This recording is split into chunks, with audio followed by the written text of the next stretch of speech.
A partir de agora, você vai conhecer o Diálogos Imagem e Credibilidade, um conteúdo de análises que servirá para suas tomadas de decisões. Disponibilizado no formato on demand, levaremos para você módulos personalizados que atendam às necessidades do seu negócio, do seu setor, do seu nicho de mercado. Nova correlação entre poderes e instituições, com Alexandre Jardim. Novo Congresso Nacional e as pautas de interesse, com Rodolfo Lago. As reformas e a nova agenda política, com André César. Poder Judiciário e a judicialização política, com Oscar Moraes. Reunimos profissionais experientes e reconhecidos em suas áreas de atuação para levar até você informações precisas e privilegiadas dos cenários de poder, com durações que podem variar entre 1 e 3 horas nos formatos presencial e digital e até evoluir para um novo serviço que se adeque à sua demanda nas áreas específicas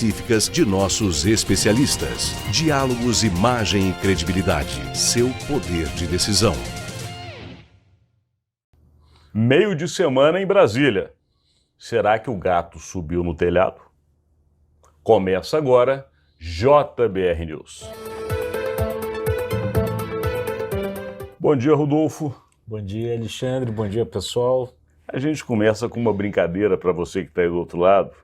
Porque é o seguinte, é aquele ditado que você já conhece, quando o gato sobe no telhado pode ser que a coisa não aconteça. E nós estamos nessa super semana que nós anunciamos aqui, um esforço concentrado, principalmente na Câmara dos Deputados, para se aprovar o que é chamado pauta econômica, onde se inclui 3 assuntos prioritários, que é o CARF, também o arcabouço fiscal e a reforma tributária. Até ontem, tudo caminhava como previsto. Hoje mudou, né? Enfim, aconteceram várias coisas ali e a gente, a essa altura, não sabe se a tal super semana do presidente Arthur Lira não flopou, né? Como a gíria nova aí se diz. Porque realmente começaram a surgir diversos entraves, né? A previsão inicial era que ontem já tivesse sido votada a MP que recria o tal voto de qualidade do CARF, né? que coloca que nas questões onde houver empate, a palavra final seria do representante do governo. Não conseguiram votar porque, enfim, tem ainda polêmicas, tem entraves, a MP pode acabar sendo derrubada. Ela está travando a pauta, então quer dizer, ela tem prioridade, o que significa que sem votar isso, a Câmara não pode votar o arcabouço fiscal. Então, tudo acabou patinando, porque ao mesmo tempo também surgiram diversos problemas na questão da reforma tributária. E a gente vai abordar aqui para você que está do outro lado a questão política. Essa história do CARF, que só para relembrar, é o chamado Conselho de Administração de Recursos Fiscais. Como bem disse o Rodolfo, trava a pauta. O que significa isso? Se não votar o CARF, não se vota mais nada.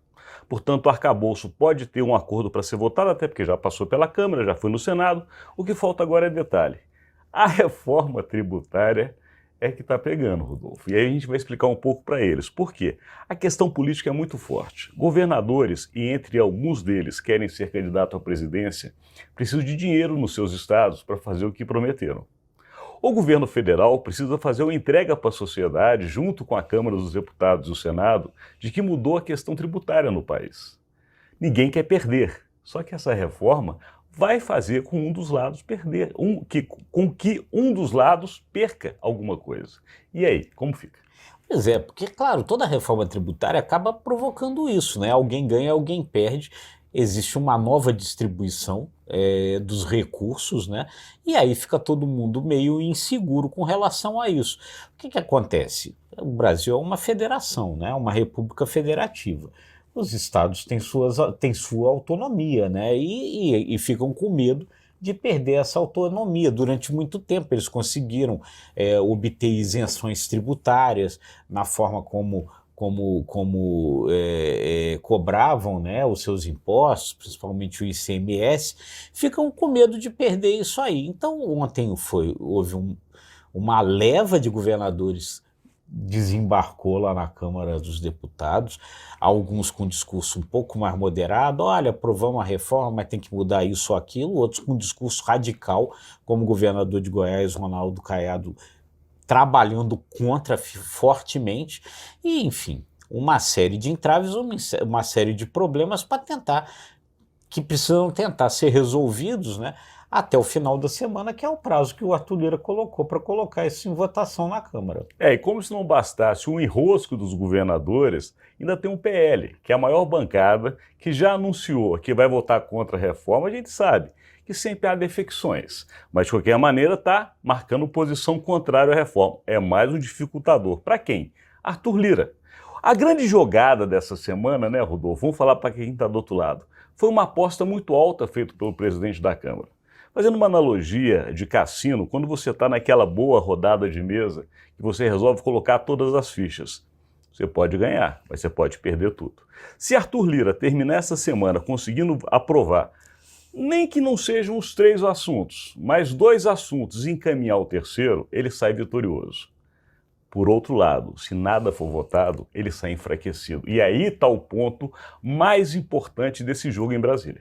É isso aí, é muito bem explicado aí pelo Alexandre, foi isso mesmo, quer dizer, o Arthur Lira fez uma jogada muito alta, muita gente ali dentro da Câmara até tá falando isso, que ele talvez tenha exagerado na imposição da pauta, em fazer alguma coisa sem combinar direito, e enfim, o jogo tá travado, pode destravar, vamos ver se hoje se consegue aprovar a MP do CARF, aprovando a MP do CARF, a coisa destrava, o arcabouço, como bem disse o Alexandre, tem um ou outro detalhe, mas é mais simples, mas a reforma tributária é, nesse momento, um enrosco, porque é uma emenda constitucional, precisa de quórum qualificado, tem que ser aprovada em 2 turnos, né? Então é um processo complicado, não é um processo simples. E a pergunta que fica é, Arthur Lira tem essa força toda ou não? Aqui a gente termina, mas vamos continuar acompanhando de perto tudo que acontece em Brasília para levar para você diariamente os bastidores, as negociações, enfim, como se faz política na capital federal. É isso aí, gente, e sempre muito obrigado aí pela audiência de vocês, que só cresce, né? Se vocês gostaram, curtam, compartilhem, se inscrevam no nosso canal e até amanhã. Até amanhã.